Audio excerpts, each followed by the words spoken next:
Good afternoon students. सो आज का जो हमारा टॉपिक रहेगा वो टॉपिक रहेगा मॉनसून। तो आज हम ये समझने की कोशिश करेंगे कि भारत में मॉनसून किस तरह से एंटर होती है, बारिश किस किस तरह से भारतवर्ष में होती है, या भारत में जो बारिश होने का जो मेन कारण है वो क्या क्या कारण है। ठीक है, तो वो समझने की कोशिश करेंगे। तो मॉनसून पढ़ने से पहले हम ये समझ लेते हैं कि मॉनसून का मतलब क्या है। तो मॉनसून का मतलब होता है एक ऐसी हवा जो कि अपनी दिशा बदलती है। ठीक है, तो मॉनसून का मतलब है दिशा बदलने वाली हवा। ऐसी हवा जो अपनी कंटिन्यूसली जो क्या करती हो, अपनी दिशा को बदलती हो। ठीक है, अच्छा, सबसे पहले मॉनसून के बारे में किसने बताया था? तो हिपालस जो था, इसने सबसे पहले मॉनसून के बारे में बताया था कि मॉनसून किस तरह से भारत में वर्षा करती है। ठीक है, ये किसके समय में भारत में आया था?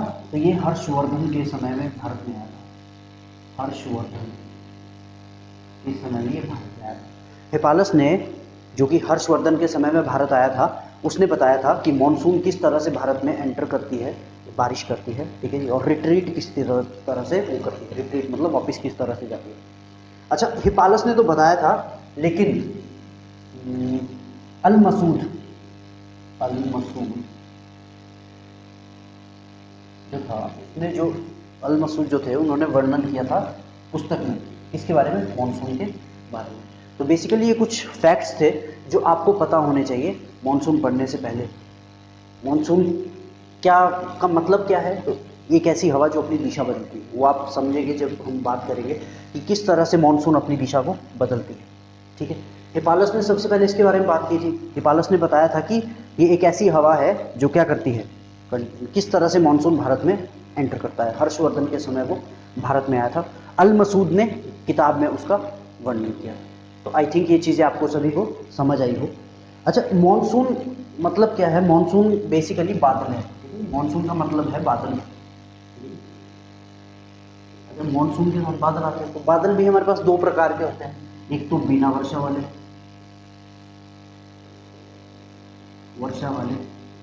जो कि बेसिकली कैसे होते हैं, हल्के होते हैं। हल्के होने की वजह से ये 2 से 4, 3 से अब मतलब 3, 4, 5 किलोमीटर की हाइट तक के चलते हैं। वेयर एज दूसरे टाइप के जो हमारे पास बादल होते हैं वो होते हैं वर्षा वाले बादल। वर्षा वाले बादल, ये बादल होते हैं हल्के, सॉरी भारी। पानी, इनके अंदर पानी होता है जिसकी वजह से भारी होते हैं। अब ये भारी होंगे तो ये 1 या 2 किलोमीटर की रेंज में ये चलते हैं बादल। ठीक है जी, हवा में रहते हैं 1 या 2 किलोमीटर की रेंज में ये एटमॉस्फेयर में पाए जाते हैं वर्षा वाले बादल। अब अगर हम डिस्कस करें कि मॉनसून को पढ़ने से पहले थोड़ा और चेक कर लेते हैं, थोड़ा और बेसिक्स को देख लेते हैं कि बादल या वर्षा होती कैसे। देखिए, इसे एक एग्जांपल से समझते हैं। मान लीजिए ये हमारा पर्वत है, ठीक है, और हवाएं इस तरफ से पर्वत में आती हैं, पर्वत में टकरा रही हैं। ठीक है? अच्छा, हवाएं वर्षा करने के लिए सिर्फ हवाएं ही काफ़ी नहीं होती, उनके साथ जलवाष्प होने चाहिए, वाटर वेपर्स भी साथ में होने चाहिए। ठीक है? जब हवाएं क्या होंगी, जब हवाएं अपने साथ जलवाष्प लाएंगी और इस पर्वत से टकराएंगी। अब पर्वत बेसिकली ठंडे होते हैं, वो क्या हो जाएंगे, जम जाएंगे। वो जो वाष्प होंगे वो जम जाएंगे। जमने के कारण वो एक बड़ी बूंद का रूप लेंगे और उन्हीं बूंदों से बादल का निर्माण होगा। ठीक है, और इसी साइड क्या हो जाएगी, वर्षा हो जाएगी। जब यहाँ बादल बन जाएगा तो इसी साइड बारिश भी हो जाएगी। ठीक है? क्या इस पर्वत की दूसरी तरफ बारिश होगी? क्या इस पर्वत की दूसरी तरफ बारिश होगी? तो नहीं, इस पर्वत की दूसरी तरफ बारिश नहीं होगी। इसीलिए ये पर्वत की जिस तरफ बारिश होती है उसके दूसरी तरफ जहां बारिश नहीं होती उसे कहा जाता है rain shadow reason. Rain shadow reason. ये कुछ बेसिक्स थे जो हमने डिस्कस किए। ठीक है, अच्छा, आप सभी लोग इन्हें नोट करते हुए चले। ठीक है, so pause the video to note it down.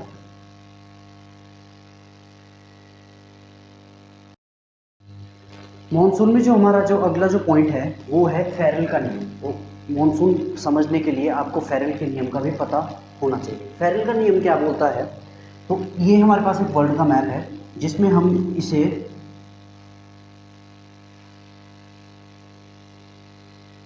Zero degree latitude that is equator इसे हम मान लेते हैं, ठीक है। अब फेरल ने क्या कहा कि फेरल ने ये कहा कि जब भी इक्वेटर से उत्तरी गोलार्ध अर्थात नॉर्दर्न हेमिस्फीयर की तरफ जब भी हवाएं बढ़ेंगी, जब भी नॉर्दर्न हेमिस्फीयर की तरफ को हवाएं बढ़ेंगी तो वो हमेशा राइट साइड को जाएंगी।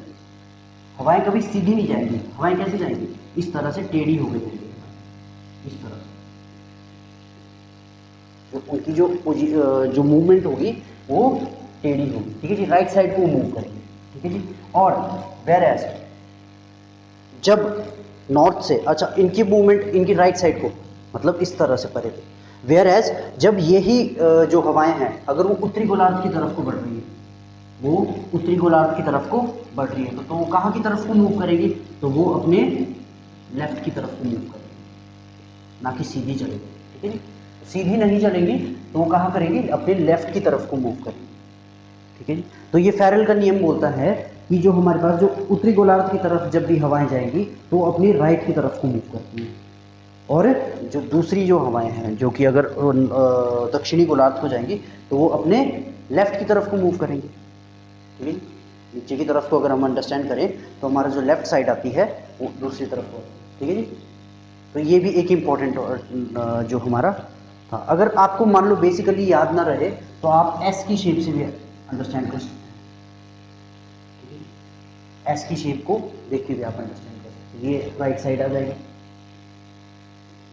और ये लेफ्ट साइड आ जाएगी। मतलब अगर आप नॉर्थ की तरफ को जाएंगे तो लेफ्ट साइड को मूवमेंट होगी, अगर आप नॉर्थ की तरफ अगर आप जा रहे हैं तो राइट साइड को मूवमेंट होगी। अगर आप नीचे की तरफ को मतलब नॉर्थ साउथ की तरफ को आ रहे हैं तो हवाएं जो है थोड़ी सी लेफ्ट वर्ड चलेगी, लेफ्ट की तरफ को चलेगी। तो आई होप ये आपको समझ आया हो, तो pause the video to note it down. अब थोड़े और फैक्ट्स जानने की कोशिश करते हैं कि किस तरह से बेसिकली हवाएं जो है वो नीचे की तरफ से इंडिया की तरफ को आनी शुरू होती है। तो आप सभी को पता है कि बेसिकली मार्च और सितंबर के मंथ पे ये दो जो साल में जी ये दो महीने ऐसे होते हैं जिसपे जो सूर्य होता है वो इक्वेटर के बिल्कुल ऊपर होता है, ठीक है जी, मार्च और सितंबर के टाइम पे। अच्छा मार्च के बाद क्या होता है, मार्च के बाद जो सूर्य है वो कर्क रेखा की तरफ को आना शुरू होता है। कर्क रेखा मीन्स ट्रॉपिक ऑफ कैंसर की तरफ को आना शुरू होता है, ऐसे मूवमेंट ऊपर की तरफ को आना शुरू होता है। जैसे ही उसकी मूवमेंट टूवर्ड्स इंडिया शुरू होती है, नीचे से ऊपर की तरफ को जैसे ही उसकी मूवमेंट शुरू होती है, अब वो आ रहा है ऊपर को, इसका मतलब है कि यहाँ पे गर्मी भी बढ़ रही है। जैसे ही यहाँ पे गर्मी बढ़ती है यहाँ की जो हवाएं हैं वो गर्म होना शुरू हो जाती है, यहाँ की जो हवाएं हैं वो गर्म होना शुरू हो जाती है। जैसे ही वो हवाएं गर्म होती है ऊपर उठती है, ऊपर उठती है तो ठंडी हवाएं जो मकर रेखा के पास की जो ठंडी हवाएं हैं वो ऊपर की तरफ को मूवमेंट करती है। और फेरल के नियम के अनुसार जब भी हवाएं आएंगी कहाँ से इक्वेटर के पास से उत्तरी गोलार्ध की तरफ अर्थात मतलब नॉर्दर्न हेमिस्फीयर की जब भी हवाएं आएंगी वो कैसे मूव करेंगी, राइट की तरफ को मूव करेंगी, तो थोड़ी राइट की तरफ को मूव करती है। सूर्य इस टाइम कहाँ पे है, इस टाइम यहाँ पहुँचने वाला है, तो हवाएं कहाँ है, ऊपर की तरफ को मूव कर रही है। इसीलिए हम क्या बोलते हैं, इसीलिए हम बोलते हैं कि मई और जून के महीने तूफान बहुत तेज चलता है, तूफान चलता है, आंधी चलती है, ठीक है। मई और जून के महीने आंधी चलती है, बहुत ज्यादा आंधी चलती है। क्यों चलती है, क्योंकि जो सूर्य है वो अपने साथ क्या कर रहा है, गर्मी ला रहा है। गर्मी तो आएगी ऑब्वियसली, और गर्मी आने के कारण क्या होगा कि जो भारत के पास की जो हवाएं हैं वो हल्की होकर ऊपर उठेंगी। ऊपर उठने की वजह से क्या होगा, ठंडी हवाएं, दक्षिणी गोलार्ध की ठंडी हवाएं उनकी जगह लेने आएंगी और वो तेज आंधी के रूप में ऊपर की तरफ को आएंगी। अच्छा आप सभी को ये चीज़ तो समझ आई होगी कि किस तरह से जो हवाएं हैं और जो ठंडी जो हवाएं हैं जो कि दक्षिणी गोलार्ध से उत्तरी गोलार्ध की तरफ को बढ़ती है और जो जलवाष्प है वो भारत की तरफ को किस तरह से आने शुरू होते हैं। अब अगली जो वीडियो होगी उसमें हम डिस्कस करेंगे कि वो किस तरह से भारत से टकराती हैं हवाएं, किस किस पर्वत से टकराने के बाद क्या क्या उसमें मूवमेंट होती है। ठीक है, तो वो सारी चीज़ें हम डिस्कस करेंगे, किन किन शाखाओं में वो मानसून जो है विभक्त होती है। ठीक है, और हम ये भी देखेंगे, देखो अकेला मानसून ही कारण नहीं है भारत में बारिश होने का। ठीक है, जब सबसे जो मेन कारण है दैट इज मानसून, मानसून का आना, मानसून का आना that is the major reason जो जिसकी वजह से भारत में बारिश होती है। सेकंड जो रीजन होता है वो होता है मानसून के जाने के कारण। मानसून जब जाता है तब भी वो बारिश करता है, मानसून के जाने के कारण।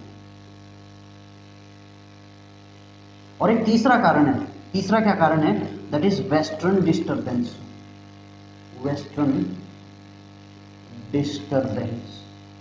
अच्छा वो क्या चीज होती है, तो हम उन्हें तीनों को, अच्छा अगली वीडियो में तो हम डिस्कस करेंगे ही, लेकिन हम अंडरस्टैंड कर लेते हैं परसेंटेज में कि कितनी परसेंटेज जो बारिश की होती है किस कारण से होती है। तो अगर हम बात करें तो 80% जो होता है मानसून के कारण इंडिया में बारिश होती है। ठीक है, अच्छा मानसून के जाने के कारण 80% जो बारिश है, सॉरी मानसून के आने के कारण 80% बारिश, 17% जो बारिश होगी वो होगी मानसून के जाने के टाइम पे। ठीक है, और 3% जो होगी वो वेस्टर्न डिस्टर्बेंस के टाइम पे होगी। तो ये तीनों क्या चीज़ें हैं। ठीक है, सबसे पहले तो हम डिस्कस ऑब्वियसली मानसून के आने के कारण बारिशें कैसे होती है, कहाँ कहाँ बारिश होती है, क्या क्या होता है, वो सारा डिस्कस करेंगे। उसके बाद हम इन दोनों को भी डिस्कस करेंगे। ठीक है, तो आई होप आपको ये चीज़ समझ आई हो, फर्स्ट टाइम ये मैंने ट्राई किया है, तो थैंक यू सो मच।